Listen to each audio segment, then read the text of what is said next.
Assalamualaikum warahmatullahi wabarakatuh. Alhamdulillah wassalatu wassalamu ala rasulillah wa ala alihi wa sahbihi wa man wala. Asyhadu an la ilaha illallah wahdahu la syarika lah wa asyhadu anna Muhammadan abduhu wa rasuluhu wa safiyyuhu min khalqihi wa khalil. Amma ba'd, qala Allah Ta'ala fi kitabihil karim, innama yakhshallaha min ibadihil ulama. Hadirin dan hadirat kaum muslimin dan kaum muslimat yang dirahmati Allah Subhanahu wa taala, semoga senantiasa diberikan penjagaan, hidayah dan taufik serta bimbingannya untuk kita semua.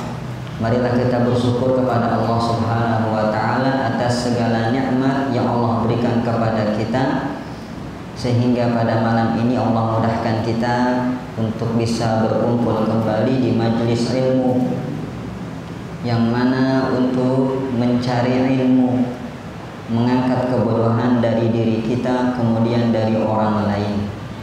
Dan inilah sebaik-baik amalan menurut para ulama salaf.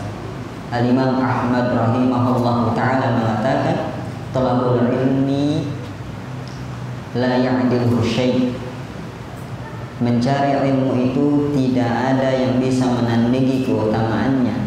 Liman sahhati niyyah, bagi orang yang niatnya benar, bagi orang yang niatnya lurus. Tidak ingin disebut orang yang rajin ngaji, tidak ingin disebut sebagai orang yang saleh, tapi murni mencari ilmu karena Allah untuk mengangkat kebodohan dari diri kita. Adapun sebutan sebagai orang yang rajin ngaji, orang yang saleh, itu hanya bonus dari Allah Subhanahu wa taala. Sebagaimana sabda Nabi, tilka ajilu busyral mu'min, itu adalah kabar gembira yang disegerakan oleh Allah bagi seorang yang beriman. Jadi jangan terpedaya dengan sebutan rajin ibadahnya, rajin ngajinya, dermawan, ya, yang mana memang sudah kita berusaha untuk menjaga keikhlasan ini, tapi lisan manusia tidak bisa kita bendung, ya, apalagi netizen, ya kan, sulit kita counter, ya, terkadang pujian, ya, selebihnya cacian, ya, tidak terbang karena pujian dan tidak tumbang karena cacian, karena yang kita cari adalah ridha Allah Subhanahu wa taala. Alhamdulillah pada malam ini kita bisa kembali melanjutkan kajian kita tentang harta halal dan haram. Kita masih di bab halal dan haram, dan kita telah menjelaskan pada pertemuan yang lalu bagaimana cara bertobat dari harta yang haram, ya, bagaimana cara kita bertobat dari harta yang haram, atau, ya, sikap kita bagaimana terhadap orang yang hartanya bercampur halal dan haram. Oleh karenanya pada malam ini kita akan lanjutkan, karena kajian pembahasan seperti ini, ya, panjang, terlebih zaman sekarang yang mana muamalah makin kompleks, transaksi makin bervariasi. Jadi harus kita ilmui, jangan sampai kita, ya, tercampur harta kita, atau bahkan harta kita ternyata yang kita dapatkan adalah haram. Na'udzubillahi min dzalik. Karena kerugian menimpa kita nantinya, rugi di dunia, jauh dari keberkahan di harta tersebut, bahkan mendatangkan murka Allah, dan rugi di akhirat dikarenakan azab menanti kita. Ayulah min nabataan suktin fannaru aula bihi, daging mana saja yang tumbuh dari harta haram, maka neraka yang akan melahap daging tersebut. Na'udzubillah. Pada pertemuan yang lalu, ya, kita akan flashback sebentar sedikit agar tidak ya lupa, karena ilmu itu diulang supaya semakin kuat. Sebagaimana perkataan para ulama, la yasbutul ilmu illa bitakrar. Ilmu tidak akan kokoh, tidak akan kuat, tidak akan menancap dalam hati, dalam akal, kecuali dengan banyak diulang. Jadi jangan bosan untuk mengulang. Mungkin bapak boleh bosan melihat ya cerewetan istri bapak, ibu juga gitu mungkin ya, bosan yang melihat tingkah laku bapak, ucapan bapak gitu-gitu terus. Tapi kalau ilmu jangan bosan, kita harus bersabar.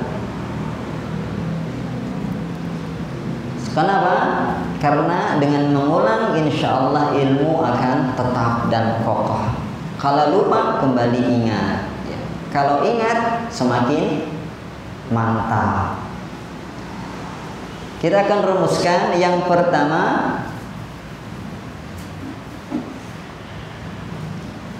bertobat dari harta yang haram itu hukumnya wajib. Itu poin pertama yang kita sampaikan. Dan wajib juga bersegera untuk bertobat sebelum pintu taubat ditutup. Pintu taubat ditutup bagi seseorang jikalau ajalnya telah tiba.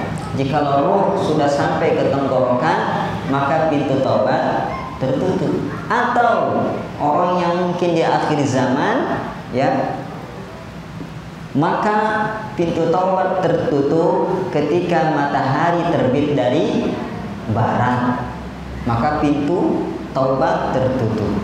Maka sebelum ajal datang, sebelum matahari terbit dari barat, bersegeralah untuk bertaubat kepada Allah. Karena Allah tidak pernah bosan menerima taubat hambanya. Kemudian yang kedua, agar taubat tersebut diterima maka harus memenuhi syarat-syaratnya. Sholat saja ada syarat dan rukun. Begitu juga taubat, ada syarat yang harus dipenuhi agar taubat kita diterima. Syarat yang pertama adalah atarku, meninggalkan dosa, ya. Jadi kita harus meninggalkan dosa tersebut, tinggalkan transaksi haram, tinggalkan pekerjaan haram, tinggalkan uang haram, ya. Kalau harta diperoleh dari pekerjaan haram, tinggalkan. Kalau harta diperoleh dari transaksi atau jual beli haram, tinggalkan, batalkan, ya. Jangan lanjut. Maka taubat dusta. Aku taubat tapi besoknya lanjut lagi, ya. Tinggalkan. Kita hijrah kepada yang halal, ya. Seperti itu.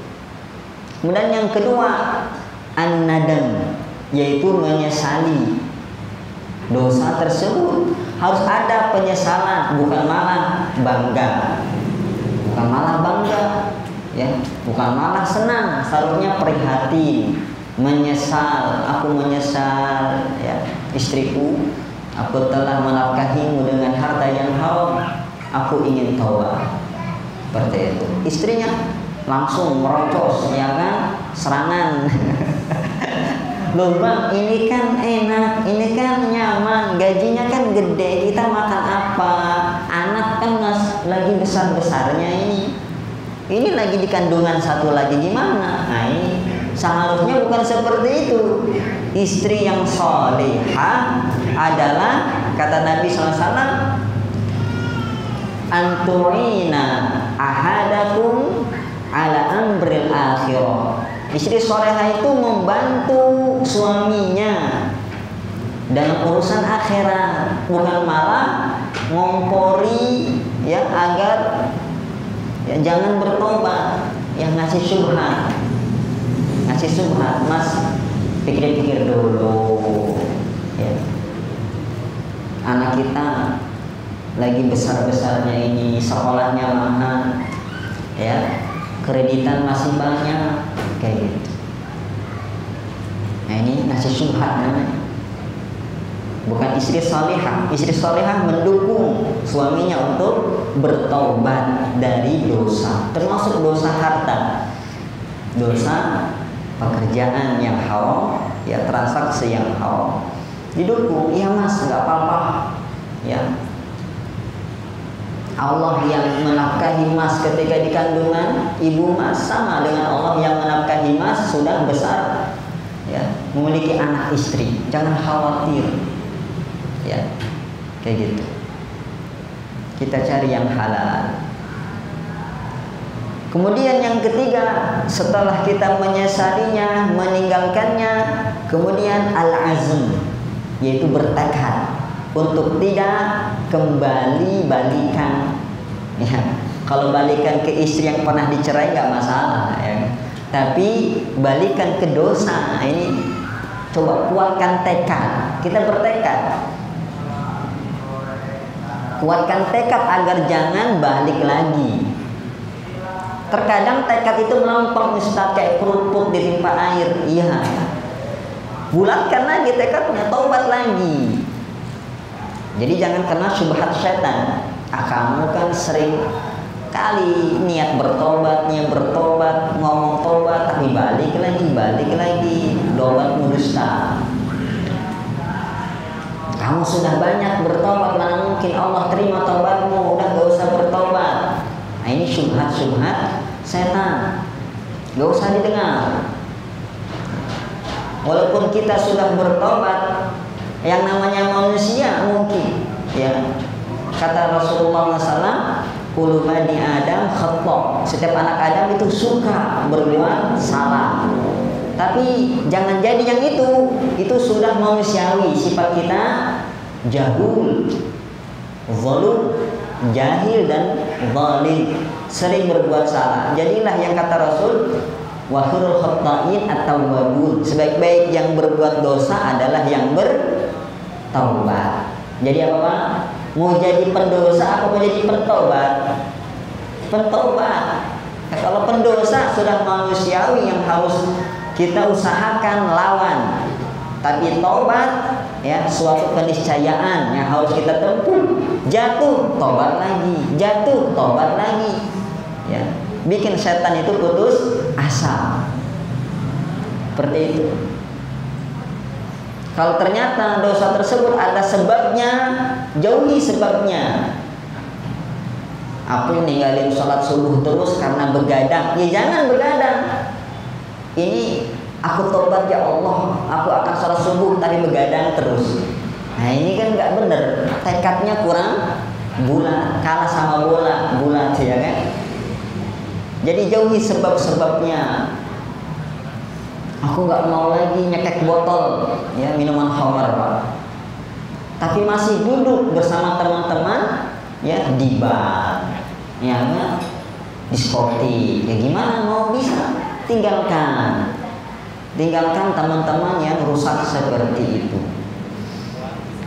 Jadi apa? Jauhi sebabnya agar taubat kita mulus, ya, dan tulus. Akhirnya lulus. Itu 3 syarat.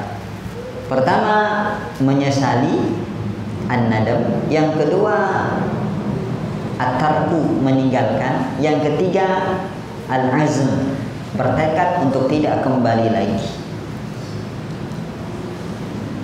Jikalau dosa tersebut berkaitan dengan orang lain, nah ini termasuk muamalah kita, transaksi kita, jual beli kita, pekerjaan kita menyangkut dengan orang lain, maka tambah lagi 1 syaratnya. Apa itu? Yaitu syarat keempat, yaitu dengan mengembalikan hak tersebut kepada orangnya, ya. Atau minimal meminta ridho, meminta kerelaan kepada orangnya. Ngomong, dulu pernah saya ambil manggamu, ya, saya ambil manggamu, ku ambil batu, ku incar, ku keker, ya, langsung saya tembak. Alhamdulillah jatuh. Masih sempat alhamdulillah, Pak. alhamdulillah jatuh. Saya ambil, saya makan. Ya. Seharusnya jangan diambil. Udah terlanjur diambil, bertaubat. Caranya 3 plus 1.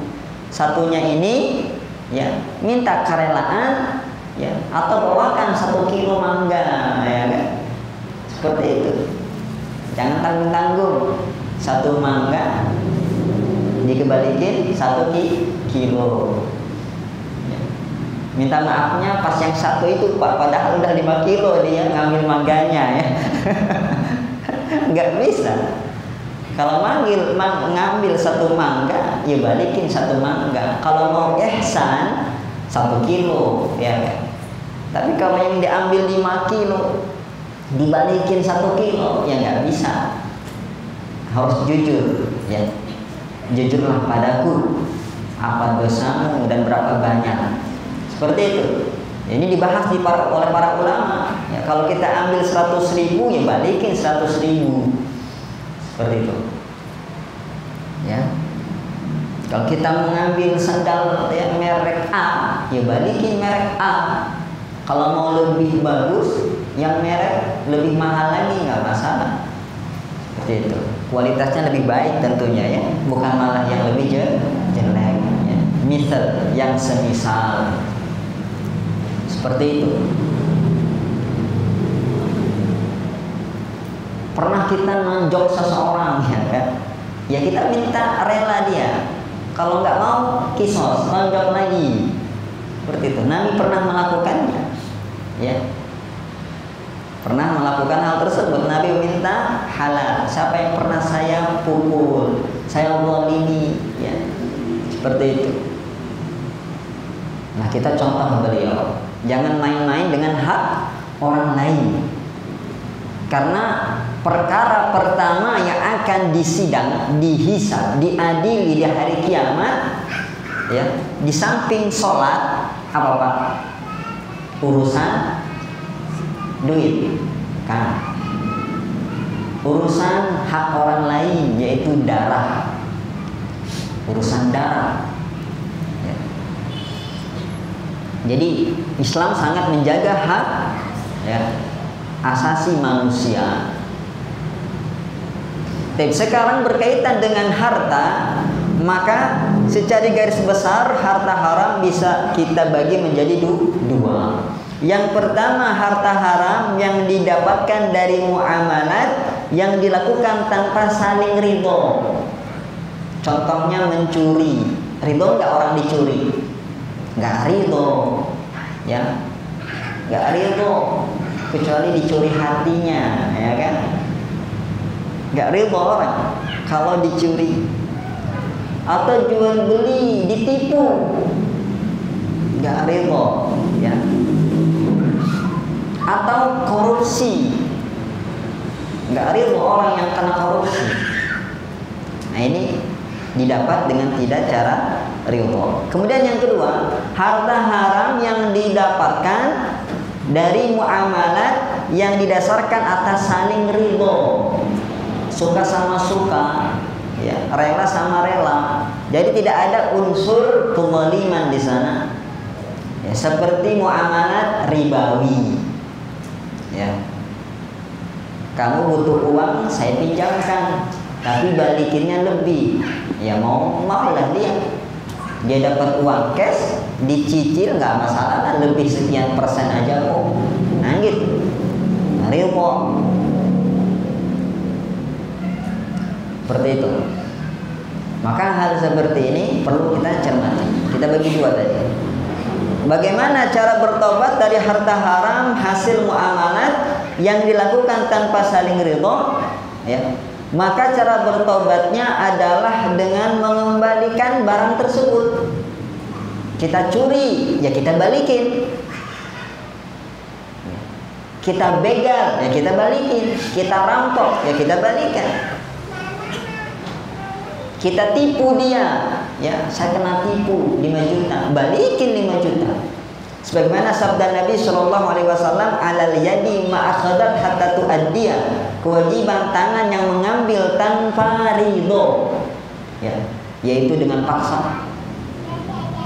yaitu mengembalikannya kepada si empunya. Ya. Jangan tunda-tunda, dia kan orang kaya, ya. Masa mangga sebiji aja, masa uang 1 juta aja. Jangan lihat dia kayanya. Ya, ini apa? Cara mendapatkan harta yang haram. Lihat kata Nabi Shallallahu Alaihi Wasallam, "Man kanat lahu madlamah li akhihi min irdihi aw syai." Barang siapa yang memiliki kezaliman terhadap saudaranya, ya, baik itu kehormatannya dia cabik-cabik atau sesuatu yang dia ambil secara paksa misalkan, falyatahallalhu minhul yaum, maka hendaklah dia segera hari ini dia meminta kerelaan. Gentleman, jangan pengecut. Ya, jangan kena syubhat dia kan kaya, nggak berpengaruh dia diambil hartanya ini. Tidak, tetap haram. Kata Nabi, hendaklah segera, ya, hari ini bersegera untuk meminta kerelaan terkait kezaliman tersebut. Ya, kita curi, kita ambil, kita tipu. Qabla an la yakuna dirham wala dinar, sebelum tidak ada lagi dinar dan dirham. Kapan itu? Pada hari kiamat. Yauma la yanfa'u mal wala banun. Hari di mana tidak bermanfaat lagi harta maupun ya anak. Harta maupun anak tidak berguna lagi. Nafsi-nafsi semuanya bilang masing-masing saja dah, masing-masing. Ya. Mikirin nasib masing-masing. Terus bagaimana cara bayarnya nanti di hari kiamat? Tenang, tenang saja, nggak usah khawatir ya. Ada caranya, tenang ya. Tapi itu pilihan kepada bapak dan ibu, mau nggak ditukar dengan hal ini? Apa itu? In kana lahu amalun soleh. Kalau dia punya amal soleh, ukhidha minhu, diambil darinya amal soleh tersebut. Ya, biqadri madlamati, sesuai dengan kadar kezalimannya. Mau Pak? Tenang, jangan khawatir, amal soleh saya banyak. Yakin? Kita tahu nggak amal soleh mana yang Allah terima dari kita? Nggak tahu.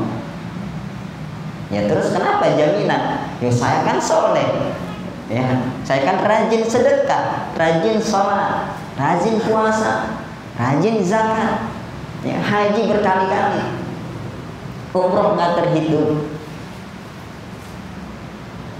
Apakah yakin diterima? Kan nggak ada yang bilang saya yakin amal saya diterima, nggak ada. Ya. Orang yang bilang seperti itu tertipu dengan amalnya. Tertipu. Tidak ada jaminan amal kita diterima apa tidak, wahai bapak. Makanya para salaf kita itu antara was-was dengan gelisah, ya. Gelisah mereka, amal saya diterima apa enggak? Amal saya diterima atau tidak? Makanya terus berdoa, Allahumma inni as'aluka ilman nafi'an wa rizqan apa kasiron, bukan kasiron Bapak ini kalau rezeki mau yang banyak aja, warizqan thayyiban, yang baik Pak ya, yang baik itu berkah Pak, wa amalan mutaqabbalan, dan amal yang diterima. Tuh kita disuruh minta amal kita diterima ya. Ini doa ini Rasulullah baca tiap pagi. Kita Pak berapa kali baca Pak? Nggak hafal-hafal sampai sekarang, gampang, cuma 3 permintaan aja Pak. Allahumma inni as'aluka ilman nafi'an, modal ilmu yang bermanfaat, modal amal, warizqan thayyiban, modal lagi untuk menjalani kehidupan ya. Gimana kalau nggak ada rezeki yang baik, gimana kita bisa ibadah? Ilmu ya juga modal untuk ibadah, rizki modal untuk aktivitas sehari-hari termasuk ibadah. wa amalan mutaqabbala. Ini modal lagi. Amal yang diterima itu modal kita di hari kiamat. Jadi kita diminta Bapak 3 modal. Ya. Investasi dari sekarang. Ilmu, malam minggu ya. Duduk manis di majelis ilmu. Kemudian rizki, sepekan Bapak nyari ini nafkah ya. Siang nyari nafkah, malam-malam cari ilmu, beribadah. Kemudian yang ketiga, baru modal yang ketiga untuk hari kiamat, yaitu amal yang diterima. Lihat, diambil ya, tergantung kezaliman kita. Ustaz, gimana kursnya, nah kan kita nggak tahu. Ngeri Pak, amal dijadikan bahan untuk menukar kezaliman kita. Kamu telah buat zalim kepada si fulan, kamu telah mengambil hartanya, kamu telah menipu nih. Ya, kami ambil dari amal solehmu, diambil. Ya, khawatir. Ternyata habis Pak. Ternyata habis. Bagaimana? Wa in lam takun lahu hasanat, kalau nggak ada lagi kebaikan, nggak mungkin kan ditukar dengan dosa, nggak mungkin. Ini dosa saya kasih ke dia, nggak bisa. Wa in lam takun lahu hasanat ukhidha min sayyiati sahibihi fahumila alaihi. Kalau nggak habis amal soleh dia, ya di dunianya amal solehnya sedikit, yang ada amal soleh banyak. Ya, tapi bid'ah ya kan. Seperti itu, nggak diterima. Bagaimana jadinya? Allah musta'an. Ukhidha min sayyi'at, maka diambil dari kejelekan dia. Kejelekan si yang dizalimi. Manusia mana yang nggak berdosa, Pak? Diambil dosanya. Nih. Ya, kamu telah menzalimi si Ateng. Ateng, dosamu diambil, ya, kami kasihkan kepada si Otong yang menzalimimu, yang menipumu, ya, yang mencuri hartamu. Tuh, bukannya nambah pahala, nambah apa Pak? Dosa. Ya, udah minus tambah lagi. Allah musta'an. Maka jangan bermudah-mudah dalam ya bermuamalah dengan orang lain, bekerja, mencari nafkah. Jangan bermudah-mudahan. Ya, yang para istri coba cek suaminya. Pak, 10 tahun kita berumah tangga, tapi kok mama belum tahu apa pekerjaan bapak. Yang penting setiap pulang bawa 1 koper isinya merah semua, ya kan? Teliti. Dan para ikhwan yang jomblo jangan tersungging jikalau akhwatnya menanyakan apa pekerjaannya Mas, atau calon wali, ya, bukan calon wali, atau wali si akhwat menanyakan apa pekerjaannya D. Ya, jangan tersungging, bukan dengan D-nya, jangan tersungging itu. Jangan tersinggung dengan pertanyaan itu aja, ya. Kan si wali tersebut ingin memastikan anakku ini dinafkahi dengan yang halal, ya, dengan yang halal, seperti itu. Dan akhwat ini ingin dirinya dinafkahi, anaknya dinafkahi nanti dengan harta yang halal. Jadi dari sekarang cari harta yang halal, insya Allah mudah dapat yang halal, kayak gitu.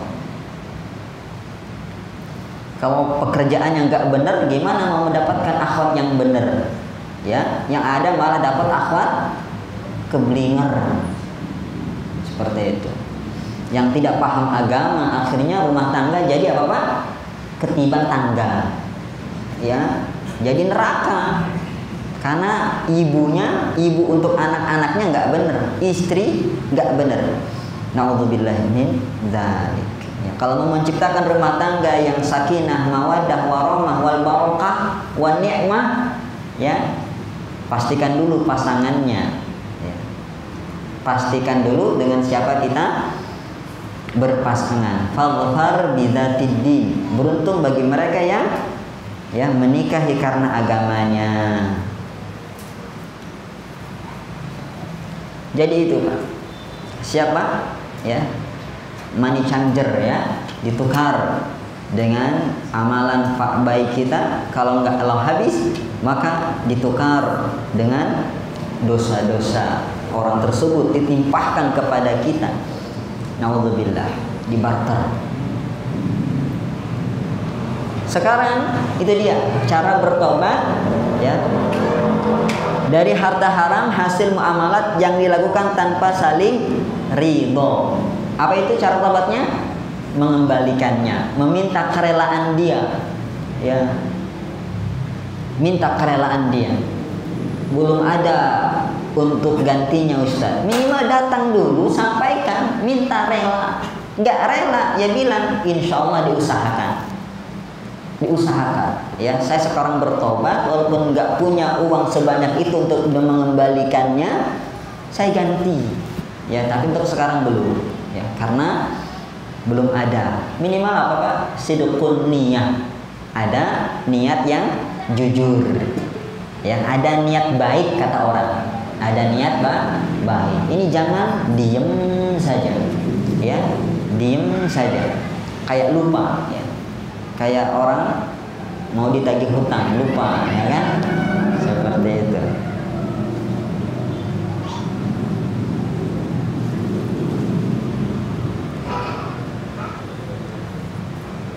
Kemudian yang berikutnya,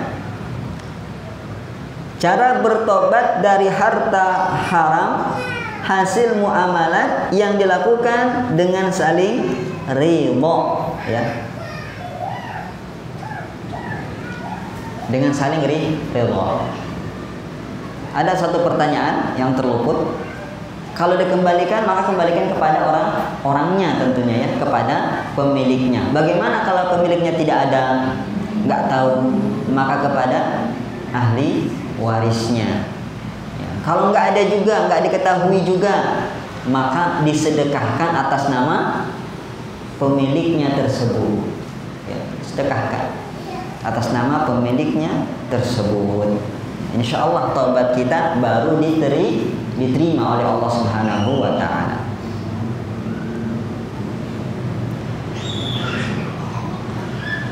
Kemudian yang kedua, cara bertobat dari harta haram hasil muamalat yang dilakukan atas dasar saling ridho ya, atas dasar saling ridho. Ada saja ya, transaksi suka sama suka, ridho sama ridho, untung sama untung, akhirnya ya nggak masalah, padahal bermasalah ya, seperti akad ribawi ya, atau judi, togel ya, atau sogok menyogok ya, atau jual beli benda haram atau benda najis, kan nggak boleh juga itu. Maka kita lihat yang pertama, kondisi orangnya ini paham nggak hukum ya, karena asas dasar jual beli apa Pak? Yang penting saling deal, saling ridho dah. Padahal nggak cuma itu masalah yang menjadikan haram akad tersebut ya. Kalau orangnya tidak tahu bahwasanya muamalat yang dilakukannya itu adalah haram, maka cara bertobatnya adalah dia harus langsung berhenti setelah mengetahuinya. Seketika itu juga ya, dinasihati sama kawannya, akhi ittaqillah ya, jangan judi, jangan sogok, jangan akad riba, jangan jual beli benda haram, benda najis ya, pekerjaanmu haram. Maka bagaimana? Langsung tobat, berhenti, resign, batalkan akadnya ya, seperti itu. Jangan ambil barangnya, jangan ambil uangnya. Tapi banyak Ustaz, tobat ya tobat, mau banyak sedikit, jangan timbang banyak sedikit Ya, haram itu nggak lihat sedikit atau banyak. Haram ya haram, Pak. Haram ya haram. Tidak ada. Khamr kalau sedikit nggak apa-apa, Ustaz, ya. Yang haram itu banyak. Nah, ini hukum dari mana? Ya, tidak boleh. Kata Nabi SAW, ma'askal kathiruhu faqaliluhu haram. Yang banyak saja mengharamkan, maka yang sedikit pun haram. Ya. Hukum Islam tidak memandang kuantitas, tidak memandang itu. Ya, haram.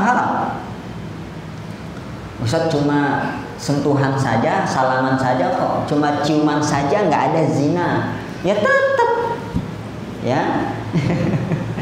Ini sekarang orang-orang melihatnya, ya nggak apa-apa lah, cuma malam minggu kok, ya kan, cuma boncengan aja kok, tetap nggak boleh, ya. Kita menutup pintu kerusakan yang lebih besar lagi. Jadi kalau barangnya masih bisa kita tolak, tapi kalau terkadung sudah kita terima, maka barangnya tersebut menjadi miliknya. Ya, kalau sudah menjadi miliknya, misalkan akad ribawi, Pak, kredit dengan akad riba, maka ya akad ribawi tersebut, barangnya itu yang sudah dipergunakan, ya udah jadi miliknya,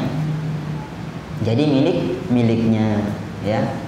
Loh, kenapa? Karena ia tidak tahu, ya, tidak mengambil, ya, hukum dosa ketika dia tidak tahu.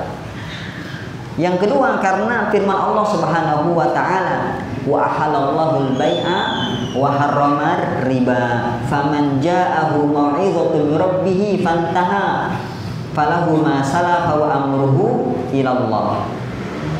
Barang siapa yang datang kepada dia nasihat dari Allah, hidayah dari Allah terkait, ya, hartanya tersebut yang haram, kemudian dia berhenti bertobat, fantaha, maka baginya, kata Allah, falahu masalah, maka baginya, ya, harta tersebut yang sudah terlanjur tersebut halal, dan urusannya dikembalikan kepada Allah Subhanahu wa taala. Tapi syaratnya satu, berhenti, udah stop. Ya, jangan nambah lagi kreditan yang riba tadi, jangan nambah lagi pinjol online tadi. Jangan lagi, ya. Seperti itu. Jangan lagi, itu namanya fantaha, berhenti.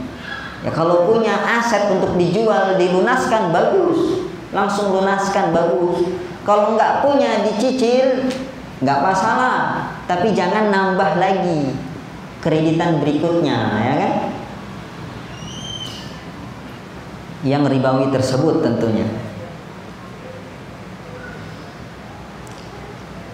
Kemudian orang yang kedua, ini orangnya tahu, ya, muamalat yang dia lakukan haram.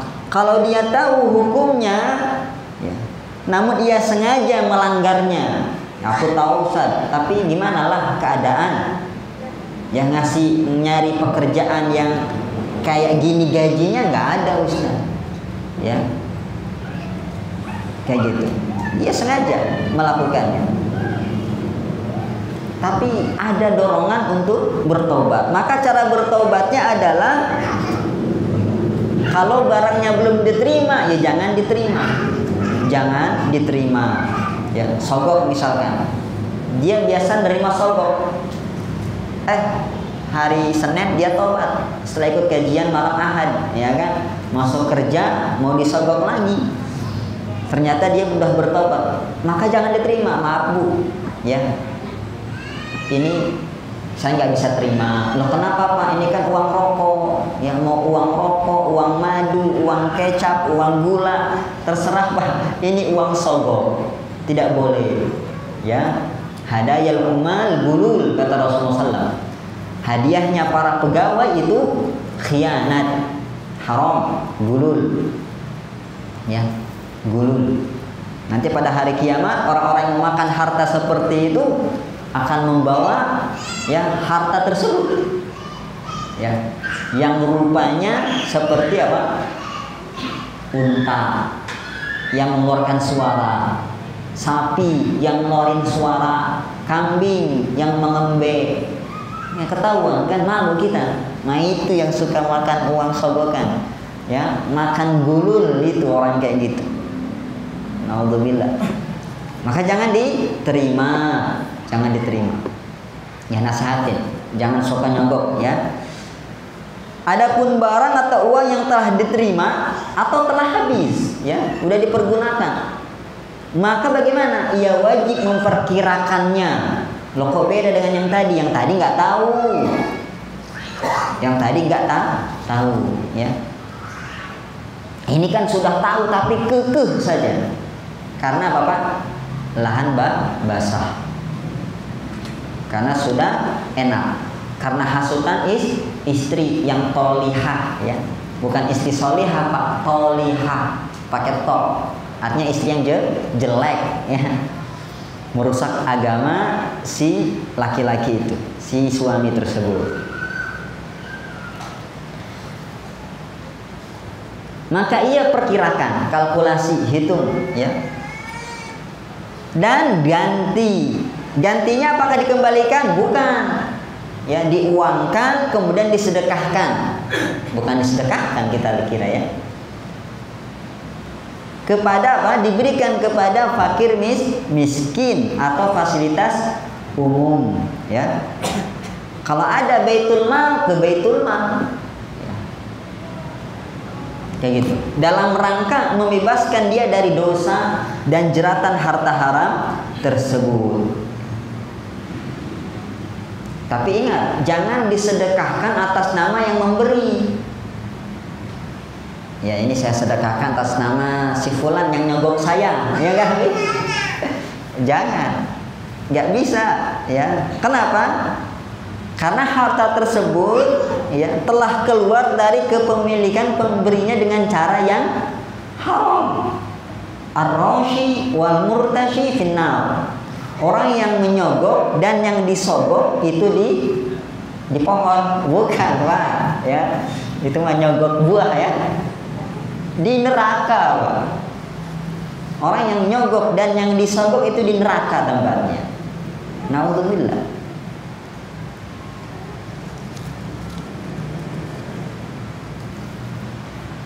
Itu pertama. Yang kedua, karena memang dia sudah mendapatkan jasa yang diberikan. Orang menyogok karena pengen licin kan Pak urusannya, ingin mulus kan, lancar kan, maka dia sudah mendapatkan balasannya, sudah mendapatkan imbalannya, ya. Maka nggak usah lagi disedekahkan atas nama si fulan, nggak perlu, tidak perlu, seperti itu.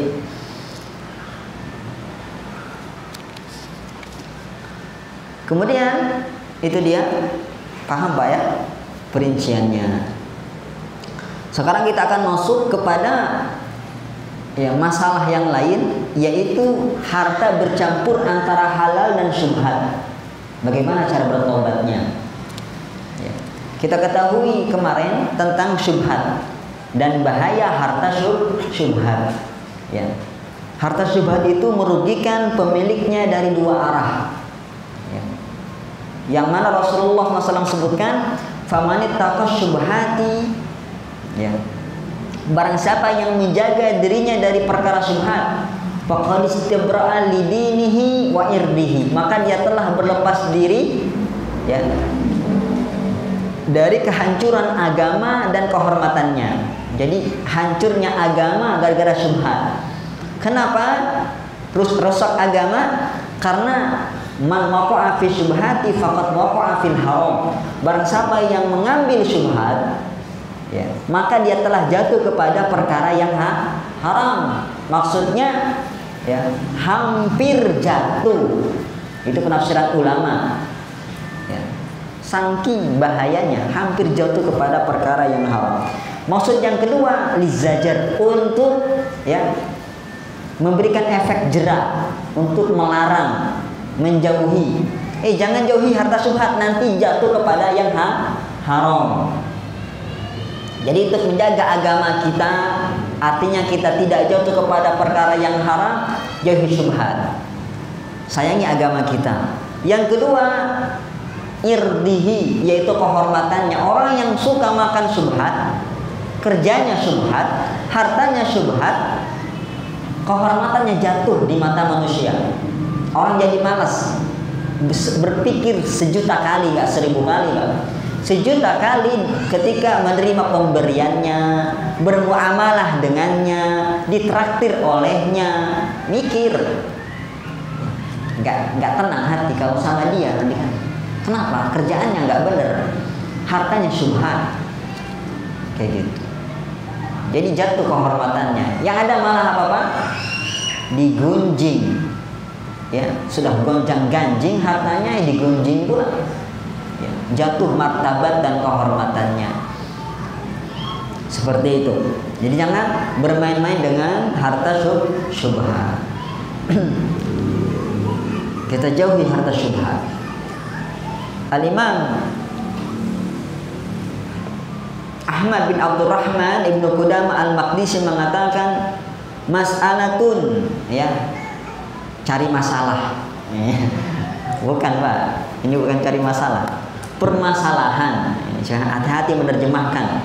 Idza kana fi yadihi malu halalin wa syubhatin falyukhallis nafsahu bil halal. Apabila dalam hartanya ada harta yang halal dan harta yang haram, harta yang syubhat, maka hendaklah dia memilih yang halal. Ya.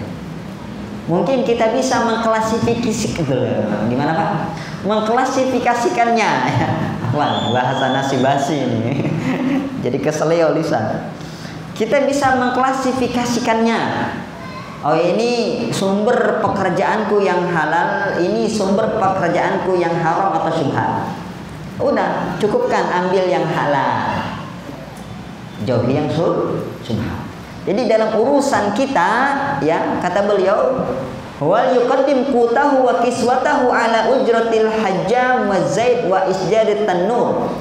Jadi kalau urusan pribadi kita, kebutuhan pribadi, kebutuhan pokok, sandang, pangan, papan, itu pilih yang halal, jangan yang haram, jangan yang syubhat. Pastikan apa yang kita makan, yang kita masuk ke perut halal atau tidak. Oh, halal, makan, ya. Fakulu minha, makanlah darinya. Kuluhani amari'a, makanlah dengan enak, ya. Makanlah dengan enak, terserah. Mau itu harta kita, serahkan. Mau makan hari ini, ya, ikan A, ikan B, terserah, ya. Hari ini ikan geprek, besoknya ikan goreng. Besoknya lagi sayur asem, besoknya lagi sayur lodeh, besoknya lagi, ya, gulai, terserah. Yang penting apa, Pak? Halal. Atau pakaiannya pastikan dari beli dengan cara yang halal atau dengan uang yang halal. Ya. Tuh, kebutuhan pokok, sandang, pangan, papan, menafkahi anak istri pastikan halal. Ala ujratil hajjam, di atas upah al-hajjam, tukang bekam, ya. Maksudnya apa? Kita boleh menggunakan harta syubhat untuk memberikan upah kepada tukang bekam, gitu maksudnya. Wa zait, dan lampu, kata minyak. Kalau konotasinya zaman sekarang mungkin gas, LPG, ya Pak. Enggak jadi listrik, Pak, ya. Nggak jadi sekarang pakai kompor listrik, gitu, betul Pak? Nggak tahu saya dengar mau diubah ke listrik. Jadi untuk beli gas pakai uang syubhat, ya. Wa isjari tanur, dan untuk menyalakan lampu, ini konotasinya beli apa Pak? Pulsa listrik. Nah, pakai harta syubhat, kata beliau. Bukan kata saya ini. Kata beliau, Jadi kalau untuk kebutuhan pokok, sandang pangan papan itu, makan kita, pakaian kita, rumah kita, jangan dari yang subhat. Ingat, subhat Pak, bukan haram. Kalau haram mutlak nggak boleh. Kalau syubhat diperinci. Kalau itu untuk kebutuhan pribadi, tafadhol, silahkan. Tapi kalau untuk kebutuhan sekunder, ya silahkan pakai syubhat. Begitu. Mana dalilnya? Belum mendatangkan dalil. Wa aslu hadza qauluhu sallallahu alaihi wasallam fi kasbil hajjam. Ya, adapun dalilnya adalah sabda Nabi sallallahu alaihi wasallam kepada siapa?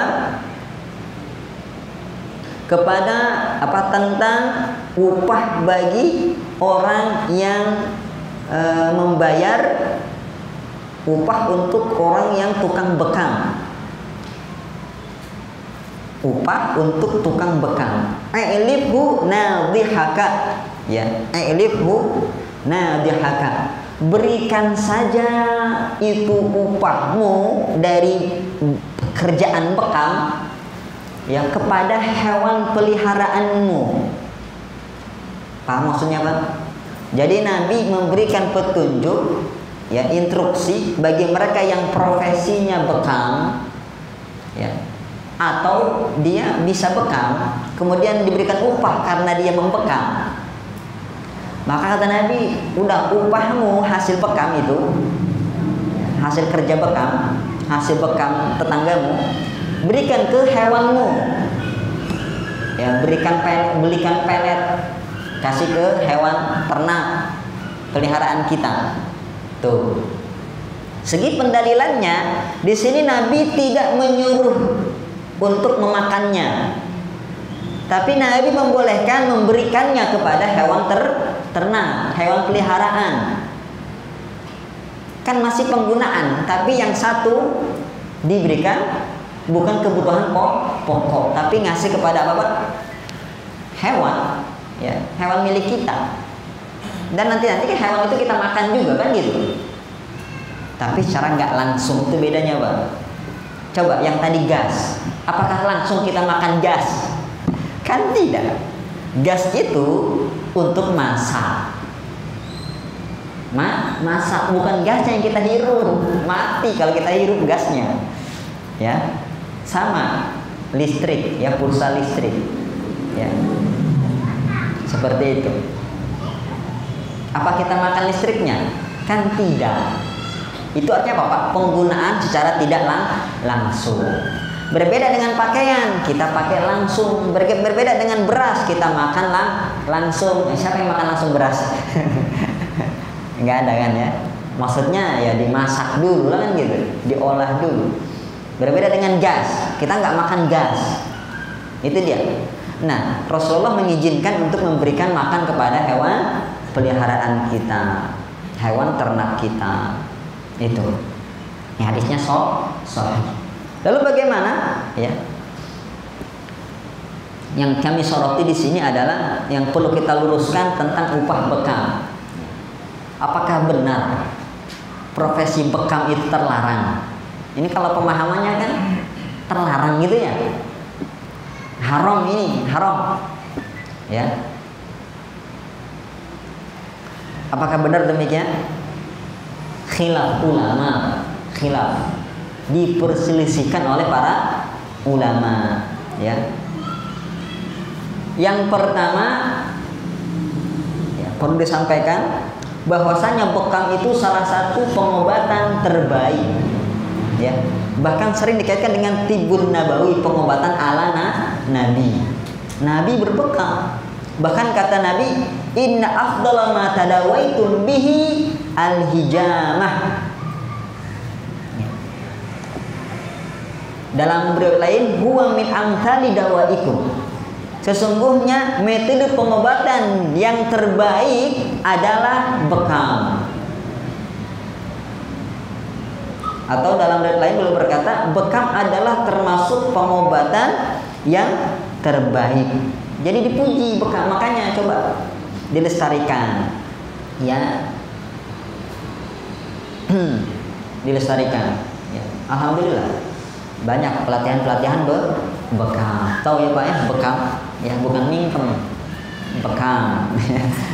Kayak gitu. Sekarang upahnya bagaimana? Upah bekam khilaf ulama. Ada yang mengatakan ya, ini hukum profesi menjadi pembekam dan menerima upahnya. Ada yang mengatakan haram, tidak boleh. Tidak boleh kita ya menjadi tukang bekam. Tidak boleh. Kenapa?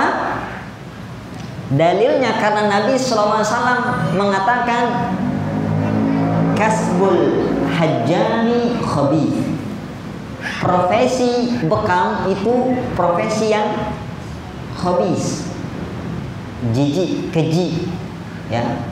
Yang mengatakan haram mereka maknai dengan haram. Khabith di sini haram. Kenapa? Karena disandingkan setelahnya. Wa thamanul kalbi khabith. Ya. Dan harga anjing, ya, jual beli anjing itu khabith, haram, jelas haram itu, dengan dalil yang lain juga seperti itu. Ini dalilnya yang dipakai oleh para ulama yang mengharamkan. Yang kedua, syubhat, profesi yang syubhat, makanya dimasukin ke sini. Karena profesi tukang bekam syubhat, maka boleh kita membelanjakan harta syubhat kepada yang pada syubhat tersebut. Ya, ya seperti itu. Ini hubungannya. Pendapat yang ketiga, halal, boleh. Ya. Dan inilah yang rajih, yang betul, yang lebih tepat. Jadi halal upah tukang bekam, yang tidak haram dan tidak syubhat. Kenapa? Karena Nabi SAW pernah berbekam dan beliau pun memberikan upah kepada tukang bekam. Kalau memang haram, nggak mungkin Nabi memberikan upah, ya. Karena Nabi mengatakan dalam yang terusan hadis tadi, ya, tamanul bagi khabith, upah pelacur itu khabith. Tuh, apakah Nabi pernah ngasih upah kepada pelacur? Enggak. Apakah Nabi pernah membeli anjing? Enggak. Ya, jadi ada apa-apa seperti pengkhususan atau penghapusan hukum. Seperti itu. Mana dalil yang mengatakan itu? Pertama, hadis Ibnu Abbas radhiyallahu taala anhu, boleh mengatakan ihtajaman Nabi sallallahu alaihi wasallam wa atal ladzi hajamah. Nabi SAW pernah melakukan bekam dan beliau memberikan upah kepada pemberi, kepada tukang bekam tersebut. Kalau seandainya haram, nggak mungkin ngasih. Betul Pak? Ini hadisnya hadis Bukhari, riwayat Bukhari. Yang kedua, Ibnu Umar, hadis Ibnu Umar radhiyallahu taala anhuma, beliau mengatakan anna Nabiyya sallallahu alaihi wasallam da'a hajjaman fahajamah. Nabi SAW pernah memanggil tukang bekam. Nabi gak pernah memanggil ya tukang penyanyi, tukang pelacur, gak pernah. Nabi memanggil tukang bekam, kemudian dibekam Nabi. Setelah dibekam, Nabi bertanya, kam kharajuka, berapa upahmu? Bertanya, berapa upahmu? Maka Nabi mengatakan, maka tukang bekam mengatakan, salah satu aso, bukan aso ya, pakai ain enggak. 3 so, upahnya 3 so. Ya. Fawadu'an huso'an, maka Nabi SAW memberikan kepada dia 1 so. Ya. Mungkin Nabi punyanya 1 so, seperti itu. Nabi memberikan upahnya kepada tuh. Syahidnya di mana? Nabi lagi-lagi ngasih. Kalau memang haram nggak mungkin Nabi ngasih. Penting ya. Kemudian hadis Ali bin Abi Thalib radhiyallahu taala anhu, bahwasanya Nabi SAW ihdajama wa amarani fa'ataitul hajjam ajrahu. Nabi SAW berhijamah, berbekam, kemudian menyuruhku untuk memberikan upah kepada tukang bekam tersebut. Ya, Masya Allah. Nabi SAW juga pernah, ini hadis Anas bin Malik, jadi banyak hadisnya. Ya, Nabi pernah berbekam. Siapa yang bekam? Abu Thayyibah, bukan Abu Thayyib, ya, bukan Bang Thayyib, tapi Abu Thayyibah. Abu Thayyibah, ya, membekam Nabi SAW. Maka Nabi fa'amara lahu biso'aini min ta'am, maka Nabi memberikan upah dua so'. Jadi Nabi ngasihnya beda-beda, terkadang 1 so', terkadang dua so'. Tahu nggak berapa ukurannya Pak 1 so'? Nggak tahu. Ini berapa liter Ustaz, ya? Berapa kilo? Kewajiban kita bayar zakat fitri itu berapa? Satu so'. Kewajiban kita bayar zakat fitri satu so' untuk 1 jiwa, ya. Kalau kita punya istri 4, anak 10, berarti berapa so'? 15 so', ya. Istri 4 Pak, walaupun masih ngayal mungkin Pak, ya. Anak 10, 4 tambah 10, 14, tambah bapak 1, 15 so' kasihkan. 1 so' itu Pak, ya, 4 mud. 4 mud. 1 mud itu berapa Pak? Ini 1 genggaman, ya. Ini 1 kan ini 1 genggaman tangan orang dewasa, ya. Saya belum dewasa ini Pak, kecil tangannya. Yang merasa dewasa lah, yang perawakannya, ya, besar, ya, seperti itu. Banyak. Nabi kalau ngasih upah tuh gak main-main Pak. Kita kalau ngasih upah, ya Allah, ya kan, masih juga ditawar, ya. Seharusnya ngasih lebih, ya, jangan nawar. Allahu Akbar. Seperti itu. Lalu bagaimana para ulama yang mengatakan halal menjawab dalil yang dijadikan oleh orang yang mengatakan bahwasannya profesi hajjam itu adalah khabith, ya. Sebagaimana hadis tadi, kasbul hajjami khabithun, upahnya tukang bekam itu jelek. Makna kata para ulama, makna khabith di sini tidak mesti haram, ya. Tapi hina, nggak berwibawa, ya, tidak terhormat. Kenapa? Karena dalam Al-Quran juga dikatakan, ya, ada orang itu bersedekah tapi dengan harta yang khabith. Apa kata Allah? Wala tayammamul khabitha minhu tunfikun. Janganlah kalian secara sengaja memilih harta yang khabith yang kalian infakkan. Tuh. Larangan Allah ini bukan berarti boleh kita memberikan harta haram untuk sedekah. Maksudnya harta yang apa? Yang hina, yang jelek, bukan haram. Bukan. Jadi kita berinfak dengan harta terbaik. Harta terbaik. Seperti itu. Jadi upah tukang bekam hukumnya mubah, boleh, ya. Dan ini pendapat Imam Malik dan Abu Hanifah, ya. Seperti itu.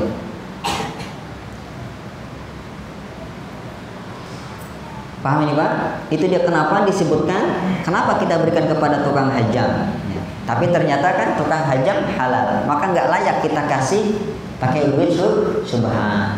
Ya, kok banyak kali ngasihnya ini Pak? Ya, harta subhat kok. Jangan, ya, nggak boleh.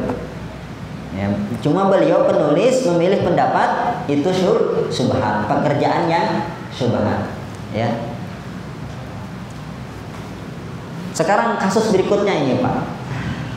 Walau kana fi yadi abawahi haramun falyamtani' min mu'akalatiha fa in kana syubhatun darahuma fa in lam yaqbala tanawala al-yasir.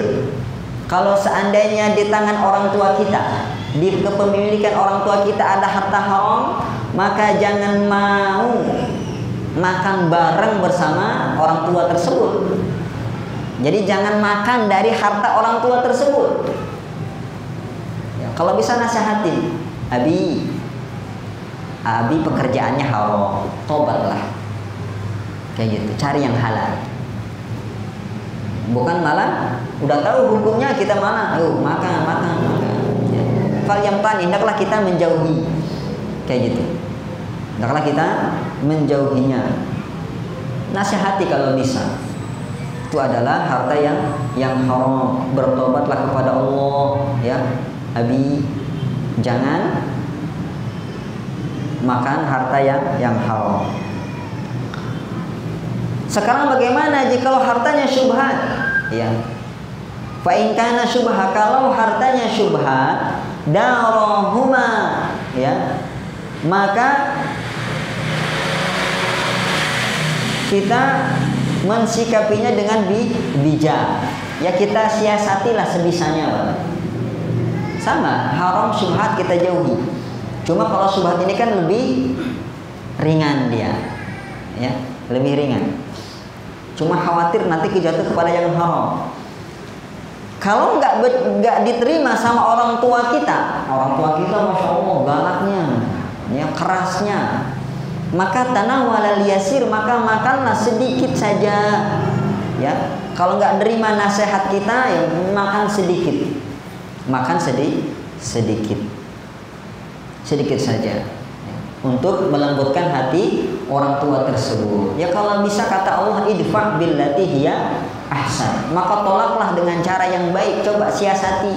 Oh alhamdulillah sudah makan tadi Abi. Sudah makan tadi. Ya. Nambah lagi udah kenyang. Kayak gitu. Udah kenyang. Apalagi kalau kita sudah bekerja ya, maka makin nggak ada lagi uzur. Nggak ada lagi uzur sepertinya. Kita sudah bisa mandiri, ya makan sendiri, mandi sendiri. Lihat para salaf. Waqad ruwiya anna Umma Bushrin al-Hafi nawalathu tamrah fa akalaha sama sa'ada al-ghurfata faqaha. Tuh. Ini potret para salaf ketika mensikapi orang tuanya berbuat demikian. Telah diceritakan, diriwayatkan bahwasanya Ummu Bishr al-Hafi, Bishr al-Hafi ini, ya, beliau pernah diberikan oleh orang tuanya kurma. Ya, padahal kurmanya ini kurma yang nggak bener, kurma syubhat lah, kurma yang haram lah. Fa'akalaha, namun Bishr al-Hafi menjaga perasaan orang tuanya, dia makan. Tuh, disiasati sama dia makan. Tapi setelah makan dia naik ke loteng. Ya, naik ke loteng. Atau kalau nggak punya loteng, ke belakang rumah atau kamar mandi, dia masukin jarinya ke dalam mulutnya. Dia muntahkan. Muntahkannya di mulut, Bapak. Ya, bukan? Itu sudah habis proses, ya kan?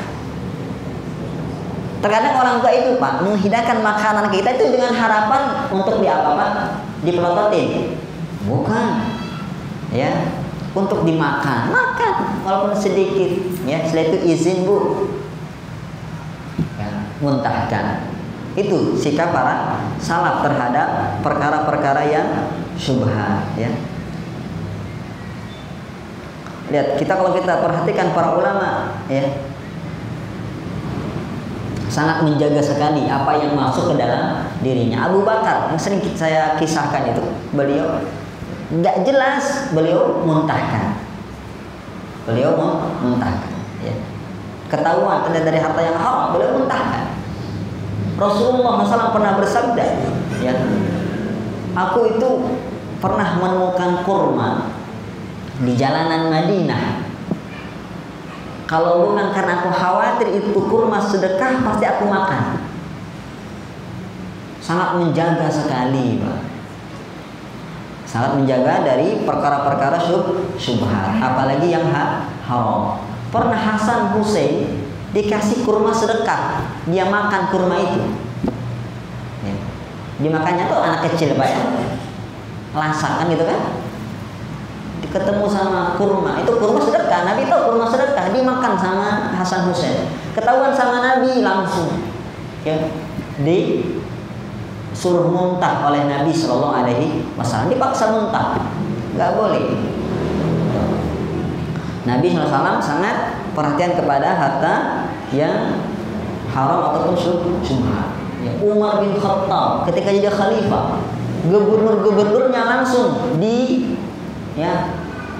diselidiki, kekayaanmu berapa ketika menjabat, ya, ketika sebelum menjabat, ketika setelah menjabat jadi berapa. Kalau nggak wajar disita. Ini nggak wajar, nggak ada pada pemasukan yang lain. Yang gajinya dari Baitul Mal, kok ini banyak kali duitnya, dinarnya, dirhamnya, hartanya, langsung disita sama Umar bin Khattab. Gitu pemimpin. Ya. Yang lebih dahsyat dari itu, sekedar melalaikan dari akhirat langsung diapain? Dijauhkan dari dia. Umar bin Khattab pernah terlalaikan dari sholat asar berjamaah, bukan telat sholat Pak, bukan keluar waktu. Ya. Umar bin Khattab waktu itu di kebunnya, melihat luasnya kebun kurma beliau radhiyallahu taala anhu. Setelah melihat matahari mulai condong, ya, dia pun bergegas bersiap untuk sholat. Ternyata sudah selesai sholat di Masjid Nabawi, sholat jamaahnya. Ya, Umar tahu, wah ini gara-gara kebunku melalaikanku. Maka Umar berkata kepada jamaah masjid, ya, para sahabat di situ, para tabi'in di situ, saksikanlah oleh kalian, sungguh kebun kurmaku aku sedekahkan untuk fakir miskin. Tuh, yang melalaikan saja beliau ikhlaskan untuk di jalan Allah Subhanahu wa taala. Ya, ada nggak kita megang HP, asik main HP, ternyata kelewatan sholat jamaah? Wahai jamaah, saksikanlah HP-ku, saya jual, saya sedekahkan uangnya. Nggak ada, santai aja kita Pak ya. TV, nonton TV misalkan, nggak ada. Mau kemana Pak? Bawa TV, mau saya jual. Kenapa? Gara-gara TV ini Abi ketinggalan sholat jamaah tadi, ya kan? Nggak ada. Ya, iman kita Masya Allah jauh daripada imannya para sahabat. Siapa yang bisa meniru beliau? Para sahabat. Masya Allah.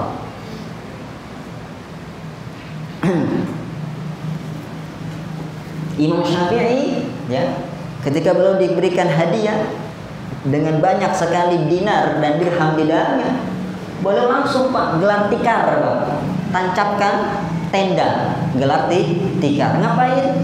Dibagi-bagiin Pak. Siapa yang butuh datang.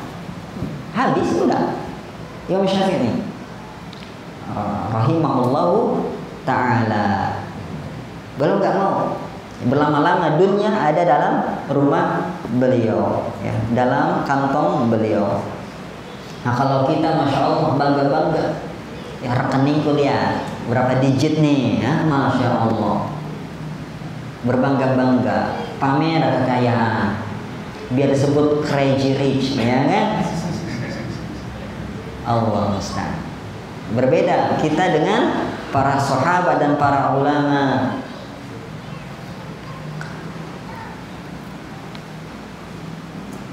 Al-Qismul Khamis, sekarang bagian yang kelima. Jam berapa? Oh sudah habis ya. Insya Allah kita akan lanjutkan nanti pertemuan yang akan datang bagian yang kelima, yaitu sikap kita terhadap pemberian pemerintah. Ini pembahasan panas ini ya. Ya, gimana hukumnya menerima BLT, ya kan? Gimana kalau pemerintah kita ngasih beasiswa, ngasih bantuan ini dan itu, kita terima apa kita campakkan, ya kan? Ya. Seperti itu. Bagaimana hukumnya, ini dibahas nanti. Bagaimana hukumnya kita masuk ke ke pemerintah? Bagaimana hukumnya? Kita menemui bupati, menemui gubernur, menemui presiden ya di istana negara. Gimana hukumnya? Dibahas insyaallah taala di pekan yang akan datang jikalau ada umur yang panjang. Ya, bolehlah kita menumpang mandi itu sumur di ladang ya. Ada pertanyaan sampai di sini? Silakan Bapak. Sebuah kasus Ustaz. Kita waktu kerja bermuamalah dengan teman. Ada sambutan yang sambutan itu pada akhirnya sudah terpisahkan dengan jarak dan waktu, tempat, berjarak. Orangnya udah meninggal, tapi kita telusuri ahli warisnya nggak ketemu. Kan tadi saya menyebutkan itu harus disedekahkan seberapa kita punya tanggungan kepada mereka yang seperti itu. Dalam bersedekah ini apakah ke Baitul Malnya harus disaksikan atau kita niatkan saja yang pertama? Terus selanjutnya, qadarullah berapa tahun kemudian ada ahli warisnya yang ketemu, apa kita mesti berkewajiban untuk apa yang sudah dilakukan yang kita ulangi Pak soal yang terakhir. Yang kedua, yang kedua qadarullah beberapa tahun kemudian ahli warisnya ketemu. Ya. Nah itu apakah kita tetap mau kembalikan sebagaimana yang pernah di? Ya. Soalnya jelas. Soal yang pertama, ya, orangnya tidak ada, sudah meninggal. Kemudian apakah harus ada saksi ketika kita menyedekahkan atas namanya? Ya. Saksi itu dituntut dalam syariat, ada kalanya wajib harus ada saksi, ada kalanya sunnah. Jadi saksi itu nggak selamanya harus wajib ada. Terlepas dari hukum wajib atau sunnah tentang persaksian ini, ya. Yang perlu kita pahami adalah apa? Maslahatnya apa? Adanya saksi. Apa itu? Pertama, agar tegaknya hujjah.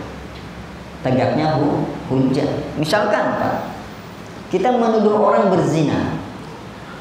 Wajib kita mendatangkan saksi, ya.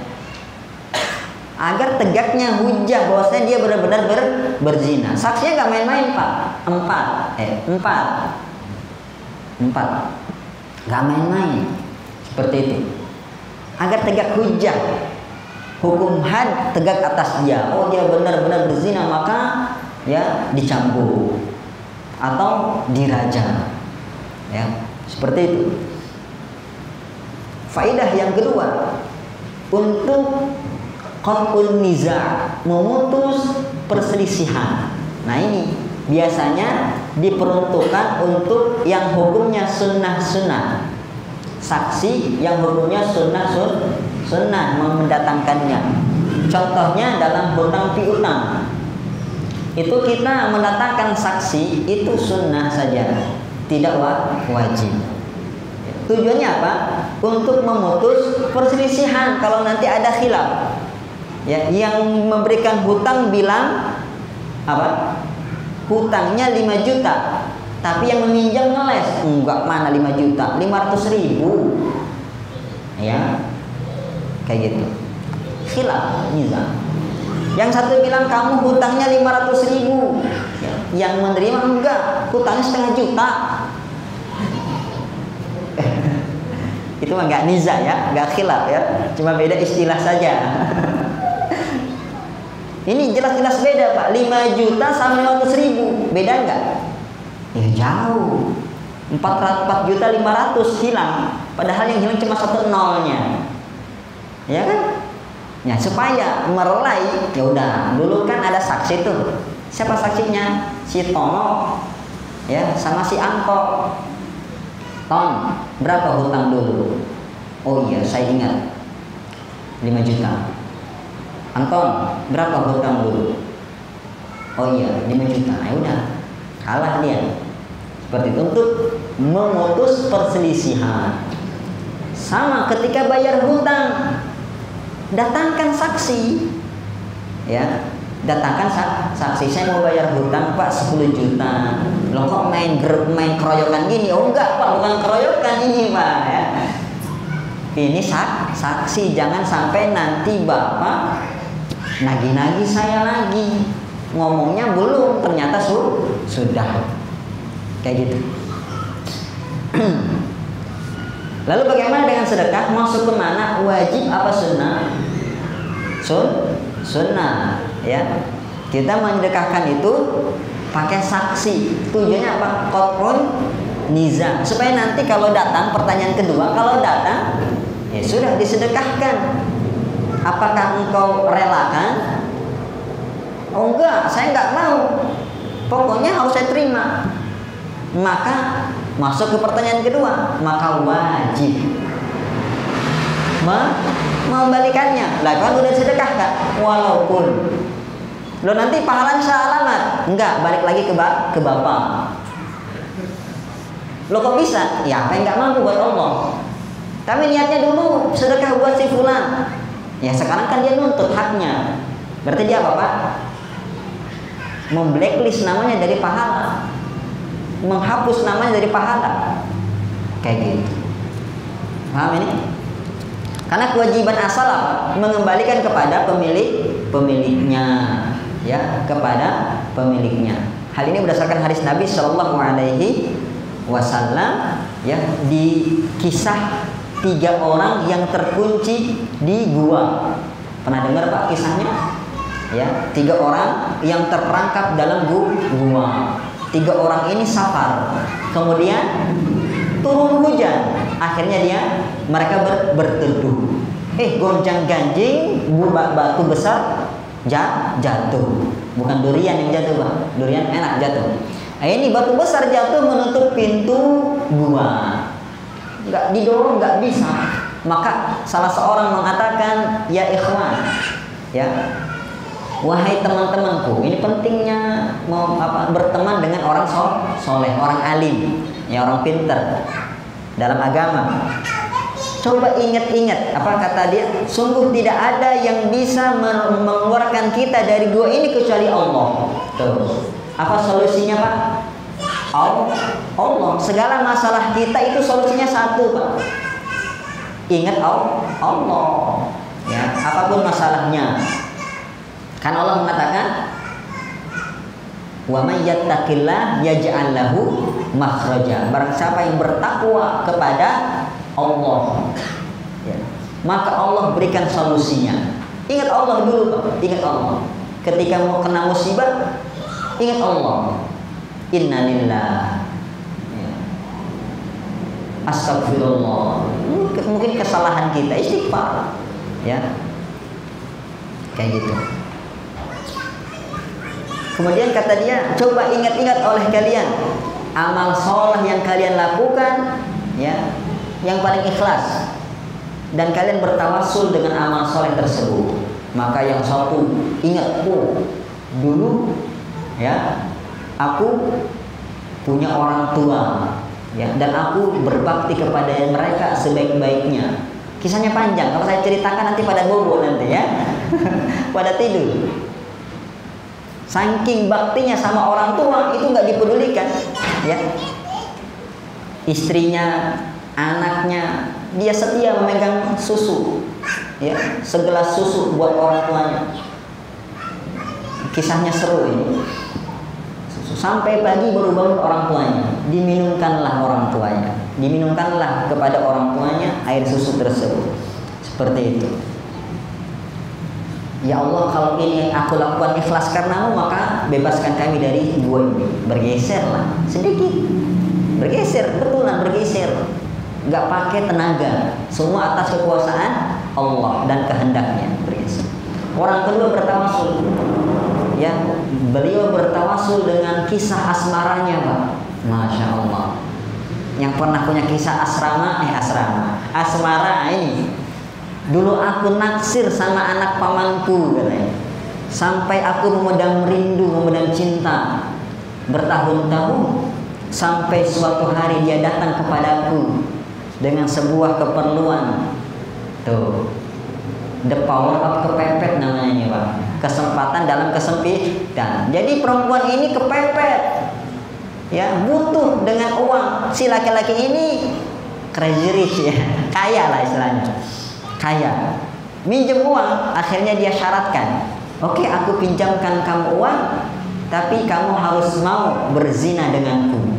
Tuh, perempuan ya mungkin lemah agamanya, lemah imannya, akhirnya dituruti. Iya, makanya perempuan itu lemah imannya. Nah, kisatuddin wal aql, kurang agama, kurang akal. Bukan gila Pak ya, bukan gila, kurang agama, kurang akal, lemah, butuh laki-laki yang kuat. Ini laki-lakinya pun letoy, gimana ya, makin hancur nanti. Jadi butuh laki-laki yang kuat agamanya ya, seperti itu. Akhirnya apa, udah di atas itu Pak ya, sudah mau berzina, diingatkan sama wanita ya, diingatkan dengan Allah, bertakwalah pada Allah ya fulan, wahai fulan, kayak gitu. Akhirnya apa, dia ingat Allah dan dia bertobat langsung, bukan dilanjutin dulu baru bertobat, enggak, langsung ditinggalkan akhwat itu ya, bukan akhwat lain ya Pak ya, langsung ditinggalkan wanita itu dan ditinggalkan uang. Enggak lah, enggak jadi, udah uangnya saya ambil lagi, enggak gitu. Dia karena benar-benar bertobat, dia tinggalkan uangnya. Karena uangnya apa Pak? Mahrul bagi khabis. Ini kan mahar pelacur, khabis, haram, enggak diambil ya, cabut. Dia cabut. Apa tadi? Ya Allah, kalau aku melakukan ini karena kau, karena ikhlas karena engkau, maka bukakanlah pintu gua ini. Geser lagi. Yang ketiga ini syahidnya. Orang yang ketiga, dia mengatakan, aku pengusaha, aku punya ladang bisnis, dan aku punya banyak pekerja. Dan ada satu pekerjaku ini bekerja beberapa saat, kemudian dia pergi begitu saja tanpa berita. Sakit gak hatinya Pak? Ya, ditinggalkan begitu saja tanpa kabar, padahal dia sudah bekerja. Tuh, lihat watak bisnismen yang muslim ya, yang bagus, nggak dia makan. Nah, ini gaji bawahanku, karyawanku, dia sudah kabur, nggak ada kabarnya ya, udahlah saya makan saja. Enggak, dia jadikan, dia kembangkan, diinvestasikan. Akhirnya apa? Untung ya di tangan.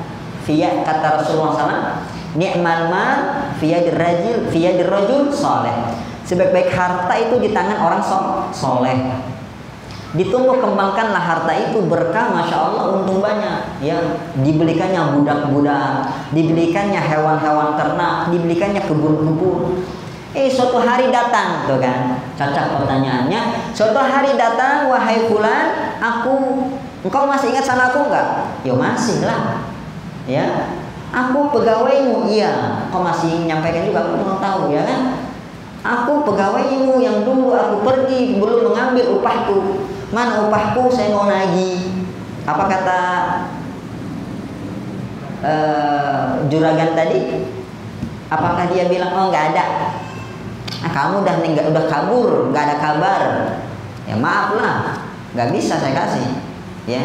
Tuh, enggak, pegawai pekerja pengusaha yang amanah ya. Engkau lihat itu budak-budak, iya. Kau lihat itu hewan ternak, iya. Kau lihat itu kebun-kebun, iya. Itu semua milikmu. Kau jangan main-main, kata pekerja tadi, mantan ya, kata mantannya tadi, jangan main-main. Aku cuma minta gaji nggak seberapa, yaitu gajimu telah kukembangkan, itulah hasilnya, maka ambillah.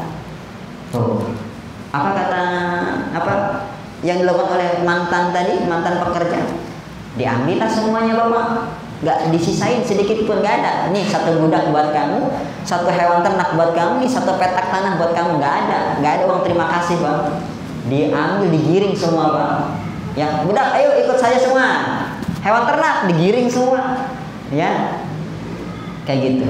Kalau tanah nggak tahu saya diapainnya. Pokoknya semuanya diangkut pak, nggak tersisa, nggak diberikan. Akhirnya apa pak? Kata dia, ya Allah, ya kata pengusaha tadi, ya Allah, kalau aku lakukan itu ikhlas karena Allah, karenamu ya Allah, bebaskan kami. Bebas. Jadi kalau datang orang tersebut kepada bapak, maka balikin pak, ya balikan. Ihtasibil ajr minallah, minta pahalanya dari Allah. Itu pahala bapak double. Yang pertama pahala sedekah. Bapak bersedekah dengan uang bapak sendiri, walaupun tadi sempat diniatkan untuk si A tadi, karena dia nggak mau menerima pahala sedekah yang kekal abadi pahalanya untuk akhiratnya. Modal utamanya dia menghadap Allah, dia malah memilih harta dunia. Ya udah, ya pahalanya buat bapak, pahala sedekah buat bapak.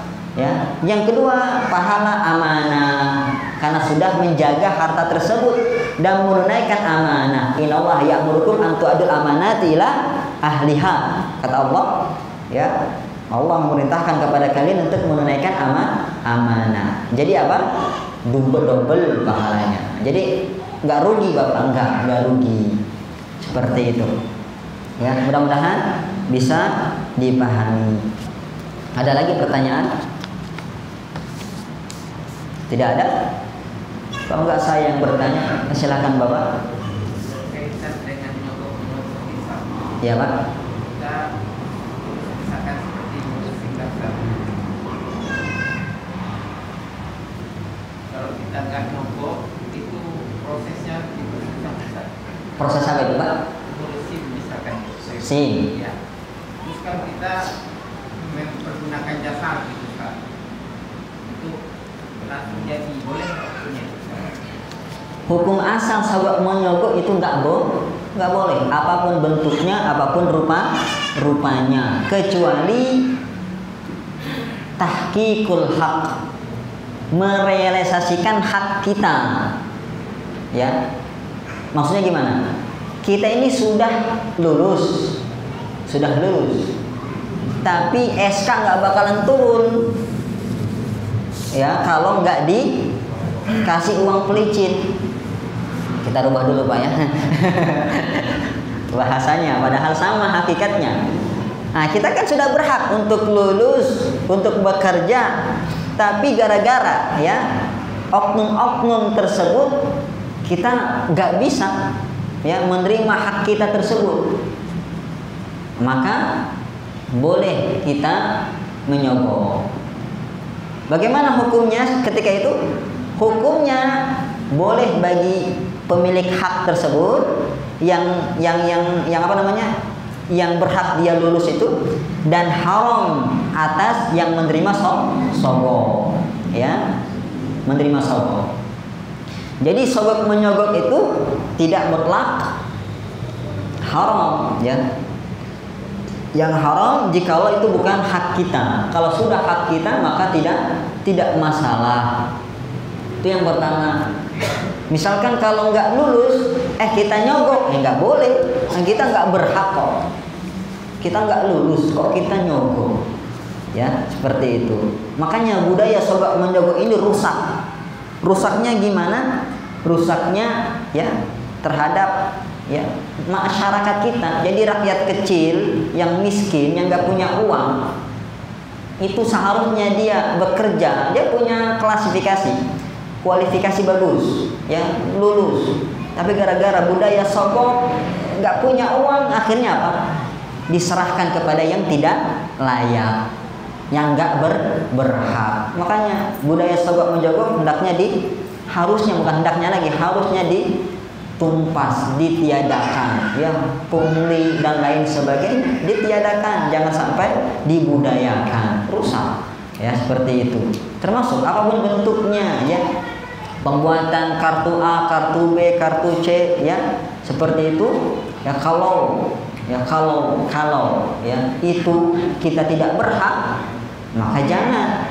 Kita udah nggak berhak kok. Kalau ada jalur yang halal, pilih jalur yang halal.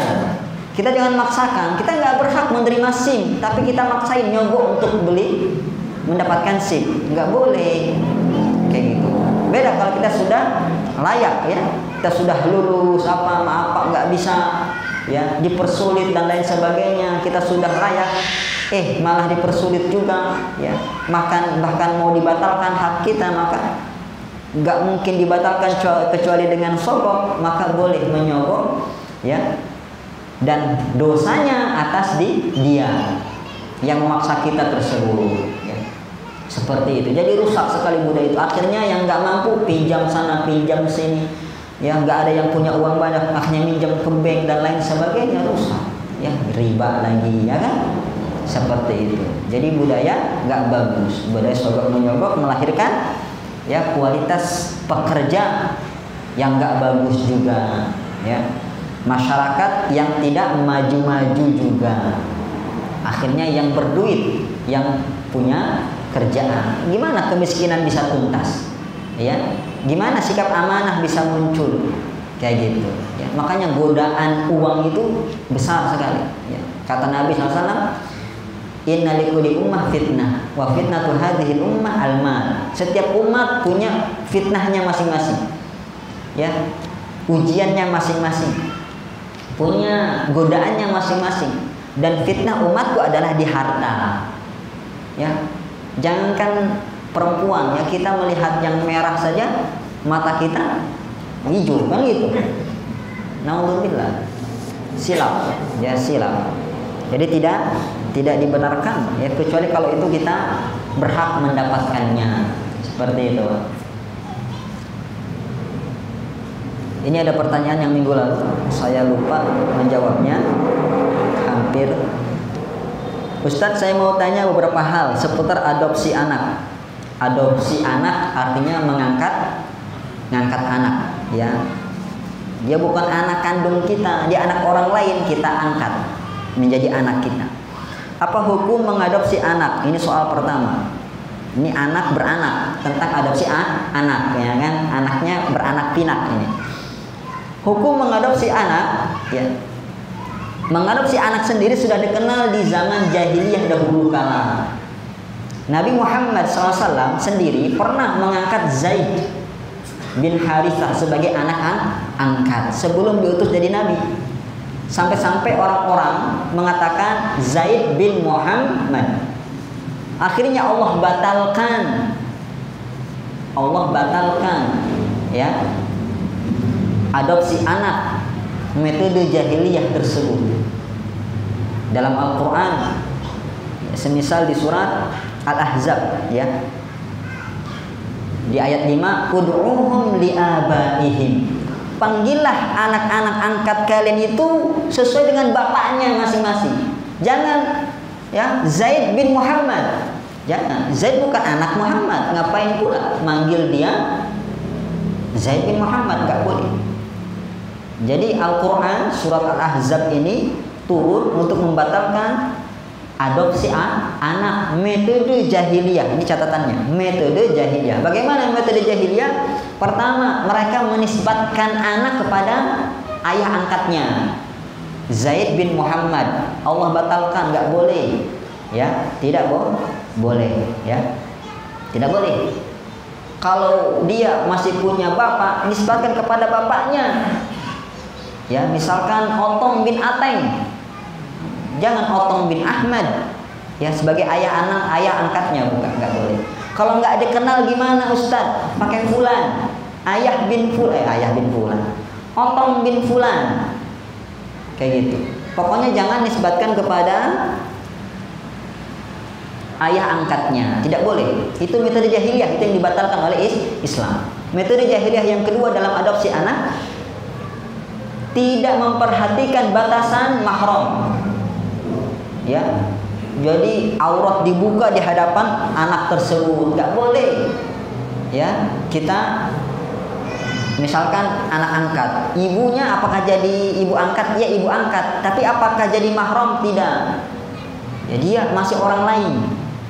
Hati-hati, makanya tetap tutup auratmu, wahai ibu-ibu. Yang saudari-saudari, tutup auratmu dari dia. Yang laki-laki, anak angkat laki-laki itu. Karena dia bukan mahram. Bukan mahram, ya. Jadi orang jahiliyah enggak ada batasan. Ya, rambut tersingkap, leher terlihat, betis terpampang, ya. Seperti itu. Tidak boleh. Jadi harus yang mengambil anak, mengadopsi anak harus paham fikihnya. Jangan main embat saja, ya kan? Tapi kalau sekedar memanggil wahai anakku boleh enggak? Boleh. Panggilan saja enggak masalah. Ya, tidak masalah panggilan. Tapi kalau menisbatkan, ya, fulan, ya, Otong bin Ateng, ya. Ateng ini ayah angkat enggak boleh. Tapi kalau cuma panggilan untuk kasih sayang nggak masalah. Wahai anakku makan yuk. Ya, wahai anakku cepat tidur udah malam. Wahai anakku sholat, nggak masalah. Tapi kalau menisbatkan tidak boleh. Ya. Jadi perhatikan batasan mahram ini. Jangan, ya. Jadi tidak boleh bersepi-sepian, nggak boleh berkhalwat. Aurat harus dijaga. Ya, seperti itu. Makanya repot kadang Pak, ya. Harus siap segala resikonya. Kemudian yang ketiga, metode jahiliyah itu saling mewarisi. Jadi kalau anak angkat itu dia mewarisi, itu orang-orang jahiliyah. Ya. Jadi Otong bin Ateng, ya, si Otong mewarisi harta si Ateng, ayah angkatnya. Ini metode jahiliyah, jangan dilakukan. Kenapa? Karena mendapatkan warisan, ya, itu ada sebab-sebabnya. Sebab yang pertama karena nasab, ya, ayah, ibu, anak, cucu, cicit, kakek, nenek, tuh nasab. Saudara, ya, paman, nasab. Karena pernikahan, suami, istri, bukan mantan. Kalau mantan nggak mewarisi lagi, ya, kecuali talak raj'i yang bisa rujuk. Kayak gitu kan? Ya, dan masih dalam masa iddah. Ya, kalau dalam masa iddah meninggal suaminya masih bisa. Ya, tapi kalau sudah habis masa iddahnya, sudah mantan, ya, kayak gitu, maka jangan menuntut hak waris. Tapi kalau mantan anak nggak ada, anak walaupun sudah pisah tetap mewarisi, ya, seperti itu. Kemudian yang ketiga sebabnya adalah membebaskan budak. Jadi kalau kita bebasin budak itu kaya, terus meninggal budak tersebut, kita dapat warisan. Ya, itu nggak ada anak angkat sebab menjadi warisan, nggak ada dalam Islam, nggak ada dalam Islam. Tiga hal ini diperhatikan, ya. Maka jangan sampai memberikan warisan kepada anak angkat tersebut.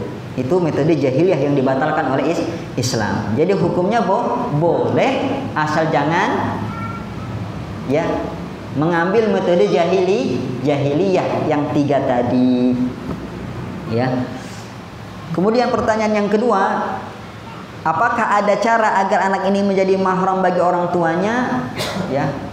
Kalau kita lihat soal selanjutnya, qadarullah orang tua kandung anak ini non muslim. Apakah ada cara khusus untuk mengislamkan anak ini usianya baru 5 bulan? Nah, ini alhamdulillah enteng masalahnya sekarang.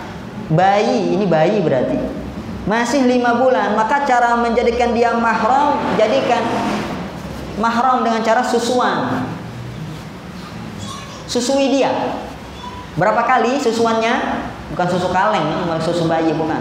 Susu asli dari sumbernya, ya kan? Seperti itu. Pakai ASI ya Pak, maaf bahasanya vulgar ini ya. ASI, dari ASI ibu. Jadi juminten ngangkat anak.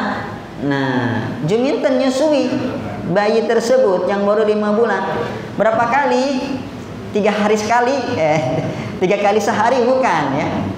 5 kali susuan itu sudah jadi mahram. 5 kali susuan. 5 kali susuan. Bukan nyusu lepas ya. 5 kali susuan yang mengenyangkan. Ya. kenyang. Bayi kalau sudah kenyang itu lepas sendiri, ya, bahkan sampai tertidur mungkin, seperti itu ya. Jadi 5 kali susuan dan belum di atas 2 tahun. Jadi 5 kali susuan dan belum di atas 5 tahun. Apa? 2 tahun. Makanya 5 bulan masih bisa.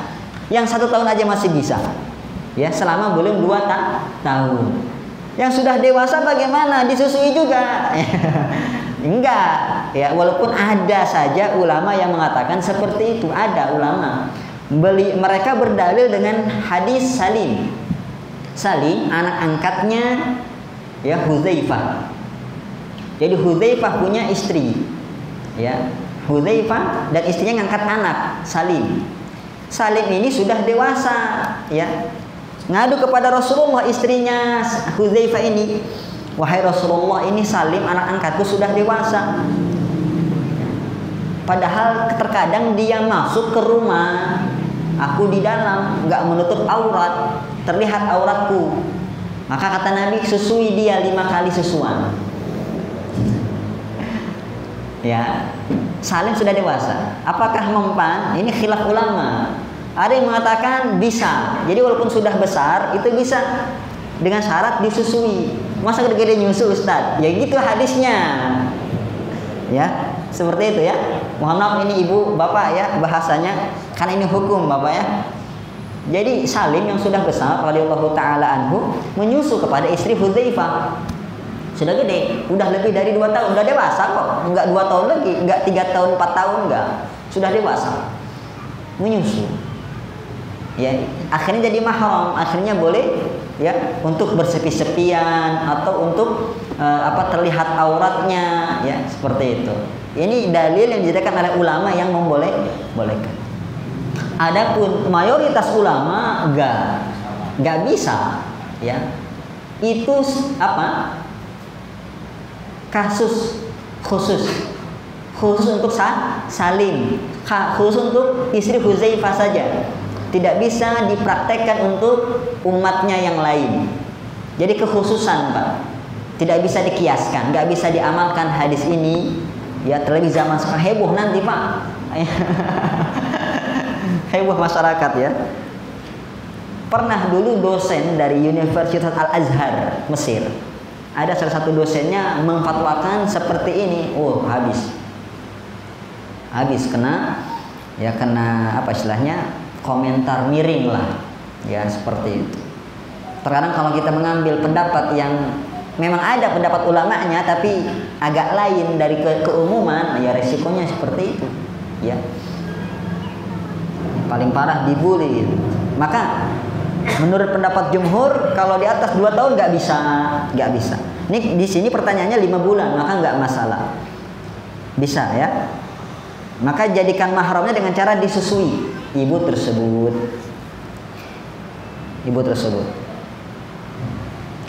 Qadarullah orang tua kandung ini non muslim. Kalau masih bayi maka nggak perlu diislamkan lagi. Ya kata Rasulullah SAW, ya. Ma min mauludin illa yuladu 'alal fitrah. Tidaklah anak kecil dilahirkan ke dunia kecuali dia dalam keadaan fitrah. Para ulama mengatakan fitrah di sini maksudnya Islam. Jadi semua anak yang lahir itu muslim. Ya, muslim, hukum asalnya. Seperti itu. Jadi dari lahir dia sudah muslim. Fa abawahu, maka orang tuanya lah ya yang menjadikan dia Yahudi, Nasrani, Majusi. Jadi apa? Karena dia di lingkungan orang tuanya non muslim, ya kafir, akhirnya dia jadi ikut agama kufur. Seperti itu. Ya. Cukup bapak dan ibu didik dia dengan ajaran Islam, ya insya Allah itu sudah menjadikan dia anak Islam. Apabila yang diadopsi adalah anak perempuan, siapa yang menjadi walinya saat ia menikah nanti? Kalau wali murid bisa bapak ya. Kalau wali nikah nggak bisa. Wali nikah itu harus orang tuanya. Nah, orang tuanya non muslim nggak bisa menikahkan. Ya, nggak bisa dia diberikan hak wilayah, nggak bisa. Ya, seperti itu orang kafir. Maka kata Nabi SAW, ya, solusinya ada pada jawaban beliau. Al-mar'atu al-hakimu waliyun. Ya, liman la waliyalaha. Hakim adalah wali bagi ya perempuan yang tidak punya wali. Kayak gitu. Kalau orang tuanya masih hidup maka bisa diwakilkan. Ya. Wakilkan. Ya, saya wakilkan kepada bapak angkat untuk menikahkan anak saya. Tafadhol. Ya, jadi diwakilkan. Kalau nggak ada maka wali hakim, KUA. Seperti itu. Mudah-mudahan bisa dipahami Bapak dan Ibu ya. Mohon maaf, Masya Allah tak terasa. Mohon maaf sekalian jika Allah terlalu panjang. Subhanakallahumma bihamdik asyhadu la ilaha illa anta astaghfiruka wa atubu ilaik. Allahumma alina ma yanfa'una wanfa'na bima 'allamtana. Rabbana zidna ilman warzuqna fahman. Assalamualaikum warahmatullahi wabarakatuh.